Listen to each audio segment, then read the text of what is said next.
Bill O'Reilly here, Wednesday, August 19th, 2020. You are listening to the O'Reilly Update. Here's what's happening today in America.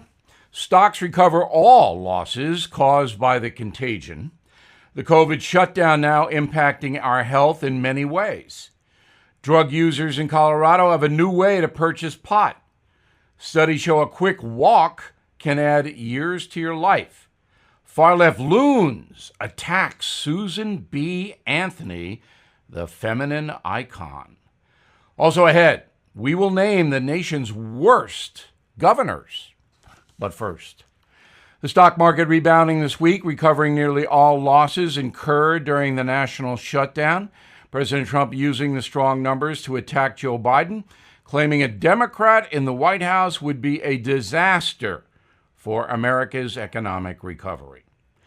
A new survey from One Poll shows the plague is negatively affecting our health in many ways. 42% say increased foot and back pain is now a problem for them due to inactivity. A third of Americans say they're having more trouble falling asleep. The average adult has gained between 5 and 10 pounds since March. Drug users in Colorado can now buy pot from vending machines that hold up to 2,000 products inside. While the machines have no features to keep pot away from kids, the only models in operation right now are currently in dispensaries where customers have to show ID. Researchers at Cambridge University in England say a 7-minute daily walk can reduce your risk of early death by 30%. Adding just a short jog to your routine lowers the chances of a heart attack by another 21%. Only half of Americans get more than 10 minutes of exercise each day. Far-left loons turning on Susan B. Anthony just hours after President Trump pardoned the female rights activist who died in the 19th century. New York Times writer Maggie Haberman claiming the suffragist was a divisive figure who relegated black women to the sidelines. Despite her prominent role in the anti-slavery movement, critics say Ms. Anthony only promoted voting rights for white women. Ms. Haberman in the New York Times, of course, vicious Trump critics. In a moment, who are the absolute worst governors in the country? We'll tell you next. Are you ready for what's next? It's likely coming. More food shortages, power outages, grocery stores closing, and social unrest. Ask yourself, do you have enough food and supplies on hand to last 30 days? Well, here's the harsh reality. Most Americans don't. To avoid the panic masses, order your 4-week supply of emergency food today from mypatriotsupply.com. Failing to plan ahead leaves starvation or dependency on the government as your only options. Avoid the pain of being unprepared. Go to mypatriotsupply.com right now. Build your emergency food supply with meals that last up to 25 years in storage and are shipped discreetly to your door. Folks who know what's coming are using today to prepare. There's still time for you to do the same. That's mypatriotsupply.com, the original Patriot Preparedness Company. mypatriotsupply.com. Time now for the O'Reilly Update message of the day. After presidents, governors have the most direct power in America. They can directly control what happens to you in our 50 states. Here, in my humble opinion, are the 5 worst governors in this country, in no particular order. Let's begin with Kate Brown in Oregon. She's been in office since 2015. We've all seen the destruction of Portland, Oregon's largest city.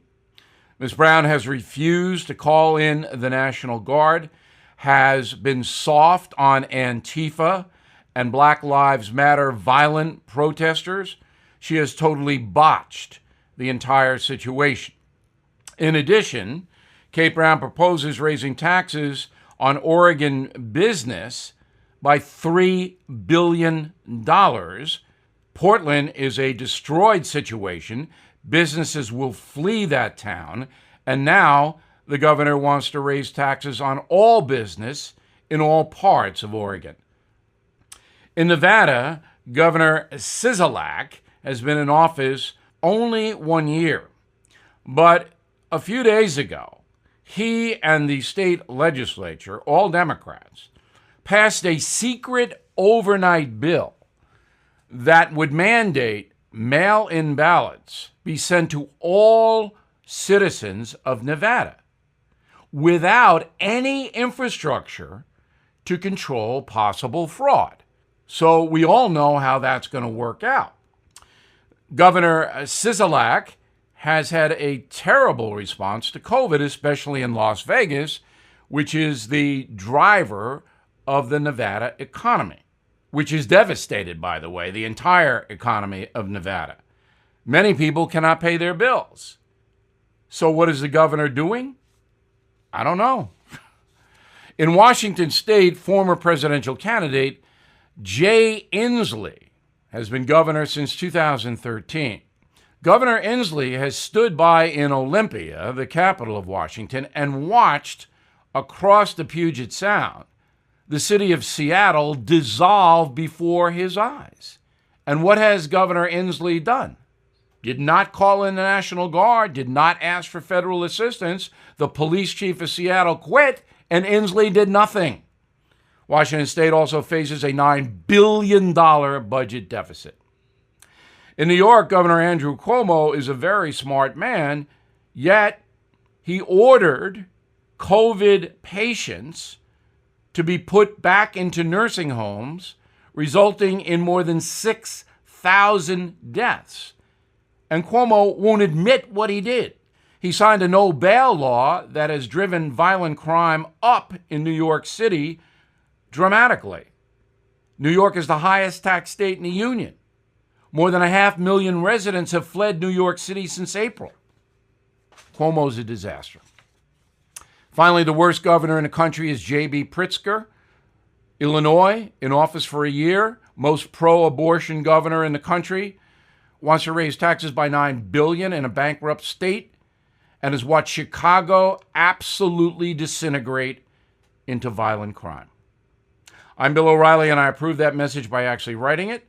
For more news analysis, please visit BillO'Reilly.com and join our Stand Up for Your Country campaign. In a moment, something you might not know. The FBI reported that since COVID struck, cybercrime up 75%, putting all of us at a higher risk of losing our homes. Cyber thieves are targeting us, especially if we have equity in our homes.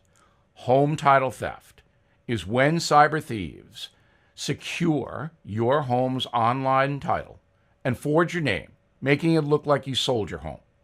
Then they take out a loan using your home's equity. It happened to a friend of mine. So now I only trust Home Title Lock to guard my home's title. Your home is your most valuable asset. So for just pennies a day, put a virtual barrier around your home's title. The instant they detect any tampering, they mobilize to shut it down. So please go to HometitleLock.com and register your address to see if you are already a victim. Then use code radio for 30 free days of protection. Great deal. That's code radio at HometitleLock.com. Now the O'Reilly Update brings you something you might not know. In the summer of 1956, a young 21-year-old musician from Mississippi hit number 1 on the charts. The song, Hound Dog. The man, Elvis Presley. Throughout his 20-year career, the king of rock would rack up 18 number 1 singles and 40 in the top 10. Presley would sell more than 1 billion albums in every single format. Elvis also appeared in 10 different TV programs and 31 movies. My favorite was Clam Bake, which is incredibly bad, but funny. Elvis, a musician, took a 2-year hiatus at the height of his fame because he had to serve in the U.S. Army. He was drafted. His time in Germany solidified his status as a worldwide celebrity.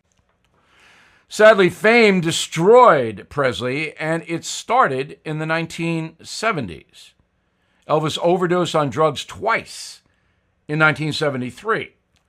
He even lapsed into a 3-day coma in his private hotel room. That was kept secret. Nobody knew.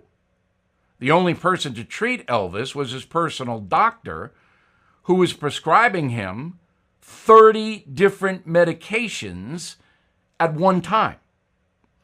By 1977, the young hound dog singer had gained 75 pounds, could barely walk without a cane, and slept more than 14 hours a day. In August of that year, the king of rock was discovered on the bathroom floor of his Memphis home. He was pronounced dead on the scene at the age of 42. At the time, doctors reported the cause of death as a, quote, likely heart attack. But of course, it was not that. He passed away from drug abuse. And here's something else you might not know. According to Elvis's fiancée, Ginger Alden, the musician's final words at 2 a.m. were, "I'm going to the bathroom to read." Her response, "Okay, but don't fall asleep." She would find the legendary singer, perhaps the biggest pop icon in history, dead 12 hours later. Back after this. As you may know, more than 44 million Americans have lost their jobs. The Fed just warned the recession may get worse. So I recommend you consider gold and silver. And the only company I recommend is American Hartford Gold Group. I trust them. I've done business with them. I recommend them. They sell physical gold and silver delivered right to your door or inside your IRA. And they make it easy. So please call them right now. And make sure you tell them that Bill sent you. And they will give you, ready? $1,500 of free silver on your first order. Since I've been recommending American Hartford Gold Group, gold is up more than 30%. So don't wait. Call 877-444-GOLD, 877-444-GOLD, or text GOLD to 65532. Again, that's 877-444-GOLD, or text GOLD to 65532. Thank you for listening to the O'Reilly Update. I am Bill O'Reilly. No spin, just facts, and always looking out for you.